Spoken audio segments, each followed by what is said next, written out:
for Mainstage, for BTS, and for everything involved right there. So big thanks to our sponsor, Red Bull, for keeping us energized and having wings to share. I've had a couple wings to share, so in fact, I got an extra one right here. So, say less. You know what I mean? I say I'm always on it. But anyway, now that we got that out the way, we're going to get into it. We got Kurama and Kola, two explosive players, gosh, damn, about already? to go at it. Now, these are, I mean, Kurama's kind of like popped off on the scene quite a bit lately. Like Yes. he's always been pretty good, even when he was going by the name Prodigy. But he has been popping off a lot in the last few coming months. Kola, obviously, on the other side of things, has been popping off quite some time as well. I know he was a little inconsistent for a while, but he's been consistently in that top 16 area for a while. But, man, this man Kurama is no joke by any means. Went over there at the Low Invitational through last chance qualifiers, made it all the way to like 4th or 3rd place or something like that. Dude was slapping. Yeah, and on top of that, like, everyone's been like, damn, Kurama's been good for a minute, but what if Kurama got to travel? We're finally getting to see what happens when that question gets answered. And let me tell you, the conversions on this Mario are like anything I've seen before. The way he was doing, like, pivot up tilt, caught me sleeping. All right, man. So let's see what he can do right here as he gets to a Kurama. One thing I can definitely tell you is he always knows how to find a forward air, man. I've seen this guy find forward airs out of thin air, you know, materializing them and everything like that. But right now, he's not really finding too much. Can't find the ground yet, but he finally finds it here. I mean, still, 118 now to 20%. That's kind of uncharacteristic for Mario to not really be able to add up some damage this early on. Finally gets his hands onto Kola. Maybe he can turn this into something.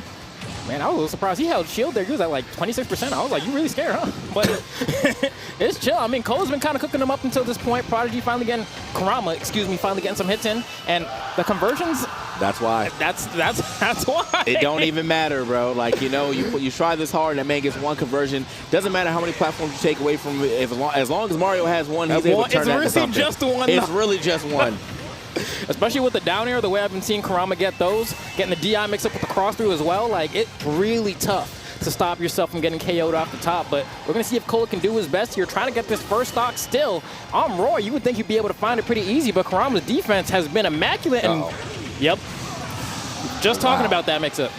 Wow.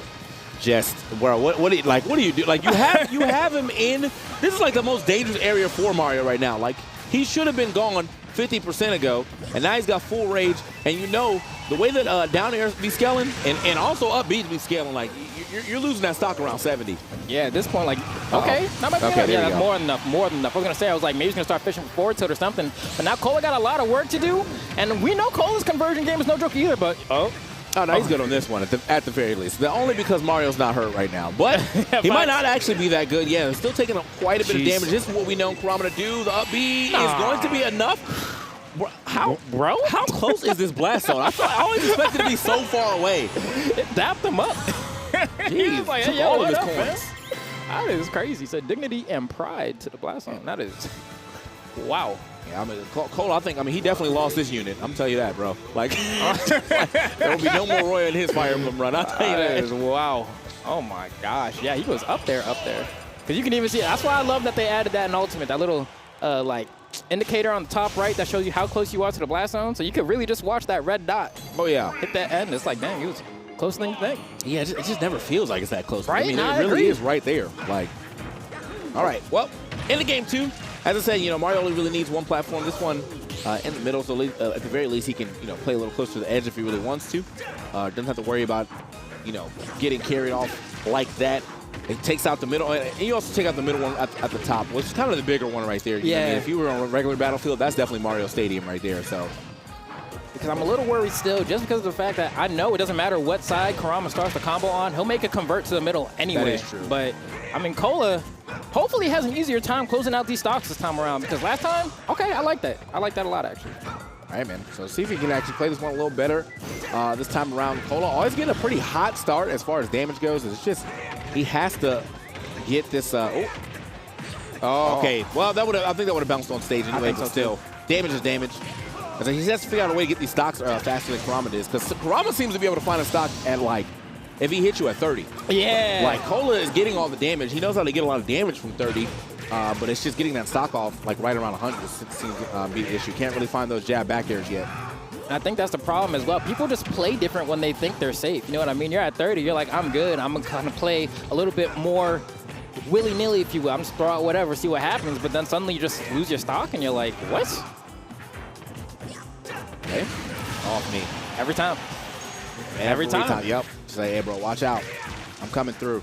That's exactly what he did right there. So now, okay, hold that up air. Another up air. Oh, okay, the juggles are nice right now. Keeping him up there. And then immediately he comes back with the retaliation. It's like the way he spins the tables like that so quickly really makes you wonder, like, how do you keep your momentum going when Kurama just seemingly can turn any interaction into an advantage moment? It also seems pretty interesting, too, like, in my opinion, that, like, you're able to keep Mario in the air like this. Because Mario really isn't one of those characters you think has a hard time landing. Like, he has really good moves under him. Also has a very fast nair, which is usually like, all right, I'm shield breaking. But luckily, this disjoint is doing Kola some favors. And maybe Kurama not expecting him to go up there like that. Throwing out these moves, nice little trade right there for Kola. But again, in that situation, can he get that stock? F tilt or up tilt should be able to do it, the right spot. And he's looking for it. And he's having a tough time. Like, he's just kind of holding the corner. Like, he's like, all right, I'm going to sit in center. You can approach me because if I go over there, you might throw me off stage. There we go. I love the fact that he's mashing out of his turn right there, actually, because there's been too many times already in this set where I've seen that, like, some of these conversions that Kurama's going for, they're not frame tight. That's the game looking much better here for Kola, though, for sure. So, obviously, that platform placing clearly has done something for him, and probably his blast zone's not being right there, right after getting up aired. So, but still, I mean, there's got a lot of game to play right here. He's already at 107, which means, you know, he loses this stock, he could be back in the combo city, but he has been at least adding up some good extra credit. Oh, can't get the full finisher right there that he was looking for off that double F dance. Does it right here, though. Okay. Big damage. Catches the landing as well. No jump on him. No, he does get it. All right, cool. Either way, though, I mean, Kola's still putting on this pressure. Going to go ahead and probably throw him down. Okay, a little bit of mix-up. Wants to catch him coming down, see if he can get an up air, and that should be enough. Not quite. Just barely. Good DI, though. Not gonna, okay, hold up. Scooped up. Oh, yeah. Oh, kind of plucked him with that one. Oh, that yeah. sucks. And not where you wanted to be for sure, but okay, still big chase down though. Where you going? Can't jump away from that, and Kola will end up cleaning up this game. Yeah, that first one, you know, had a hot start, but a cold finish. But this time he was hot all the way throughout. So good stuff for Kola, making sure this set doesn't escape too hard. Yeah, I'm actually like really proud of him, to be honest, because sometimes when you get hit with a game one like that, game two can really all just fall apart because you're kind of figuring out what happened to me in the last game. You get stuck thinking about how you got bodied so hard, but instead Kola, and that's kind of a testament to the way he plays the game. Like, regardless of what happens to him in any game, he's going to keep running forward at you, and he's just going to act like he's playing better than you. And if he is that day, he'll win. Honestly, that's how you always got to do it, right? In this game in particular, I feel like just having that confidence of like, all right, today's my day, bro. That's the one.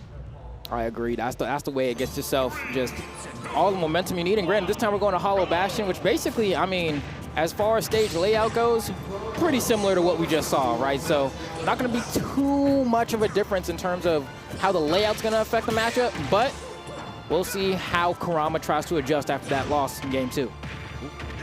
I think as long as, okay, GG, doesn't matter though. He said I can find those anywhere. It doesn't matter if it's FD, if there's one platform, there's two or three. He said I'm going to find it. You might not go up, but you will go down. I'll tell you that. But I do think that, like, as long as, against Mario, as long as you're getting rid of, at the very least, Battlefield, then it's whatever. You know what I mean? Like, some of these stages, he's always going to be able to find those combos. I think FD is probably, like, the stage that he would want the least. But as you can see, Kurama is always able to find a way to convert into a forward air, as I said. And even then, like, if Kurama looks like he doesn't have the correct spacing, he'll pull up, turn around, cause you to whiff, and then come back and keep that pressure going. So Kola's really going to have to be on his toes if he wants to come out on top. And granted, like, falling behind by a steep amount, kind of getting shades of game one again, because Kurama just got it on lock. Hey, man, can he get back to the, Kurama, I mean, literally sitting here at 1 or 81. Jeez, and, like, where are you going, man? I know he got Kola rolling out the corner, gets clipped out of that fireball. That is going to be the perfect parry. Wow, look at this, man. My man Kurama is fully activated here on this third game. Still living. How? Dang, Kola's struggling, bro. That was a Roy forward tilt at the corner at 110. I thought he was done.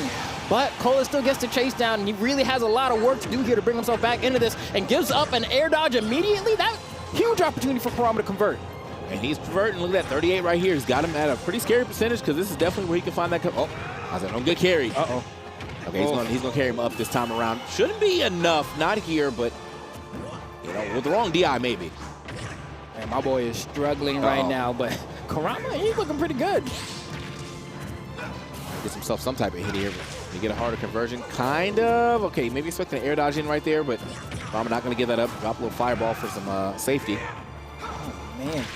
And it looks like Kola's trying his absolute hardest. No punish on that super jump punch. That's massive, but still gets a little bit of a juggle here. And that's where Mario wants to be in this matchup in terms of if you're Kola, right? You want to keep him above you, keep those juggles going, because Mario has a tough time getting down. But, oh, nice. The middle stage, yeah. Now, this could be the comeback here for Kola. He's got the rage. That's honestly, has to play around pretty much one move right now, and that's up smash. Now, he's also in back air, like area 2, but it doesn't matter. Didn't play around that up smash well enough. I was going to say the back air if you're going to stand that close to the edge as well, but yeah, no, up smash is really what you had to look for throughout the entire stage, and well, still got found. Very hard to avoid, man. I'm looking at Kola's face right now. He's like, even I don't know, man. This is looking pretty rough. I mean, the way that we even saw, like, Kurama gets KOs in so many varied ways that it's tough to even know what you're looking out for. You could just get dunked by a forward air at 60. You could die to a super jump punch off the top, down air off the top, could be an up smash out of shield. Like, the way he's just so creative in mixing up what the options are to take your stock, that if you're Kola, it's like, you're just trying to figure out what's safe. Yeah, and I think, there was an option to say, like, if he decides to go Cloud, didn't hear it. I did hear the Roy come back out, so he's just going to go ahead and stick it out with his boy Roy, but isn't going to work out this time. Taking Kurama to, slight FD basically here. A lot of open space here in the middle, so it would be a little harder for, I think, Kurama to actually convert into a forward air off the side. But, as I said, he can find him anywhere. I've seen that man find him off a back air runoff forward air, so like he's willing to do it. And these walls will help him get back to the stage as well.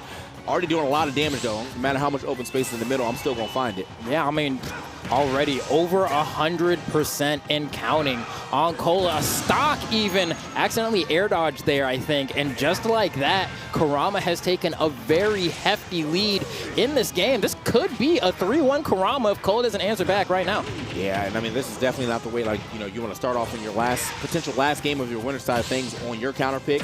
Man is definitely already down. Doesn't really have too much damage here onto Kurama either. Nothing to really threaten the stock unless he found like a very wild F smash near the edge. But we haven't really seen Kola go for anything like that. So this is he's going to have to really fight his way back into this game. Okay, yeah. Don't see that often, yeah. Maybe he wasn't super confident getting the back air there, or maybe he was like, oh. Okay, up smash here on the platform though is going to do it right there. But I think maybe where he was at, it seemed like he was also a little late on the confirm, so he just had to go for like, all right, this is kind of a quick option. Oh man, just like that, Kola's answering back, but Kurama still keeping the juggles alive, and Roy just like has a sword, but against Mario, it feels like they're fighting at the same distance. You know what I mean? Like, it really, the disjoint only helps so much. Ooh. Okay, hold up. That neutral air pushing right back off the stage. 113, Kola. Another situation where he's got to watch out for how he's approaching that shield, because yeah, now he's getting close to those. Yeah, Noggin's coming. Yeah, it's Noggin time right there, bro. you got to watch out. If he can even get back to center stage, these down tilts, I've even seen Kurama punish some of these down tilts on shield with super jump. Oh, Kola, bro. Kola, what? Can you do something for me? Bro? What happened? That's what he's about to say. That troll him out. Could you do something for me? Please. Do your thing, Kola. Do your thing. This is not looking too great for him.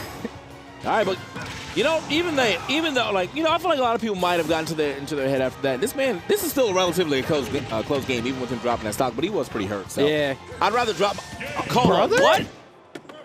You know what? Did he knock out the setup? I think he knocked out the setup. Oh shit! Yo.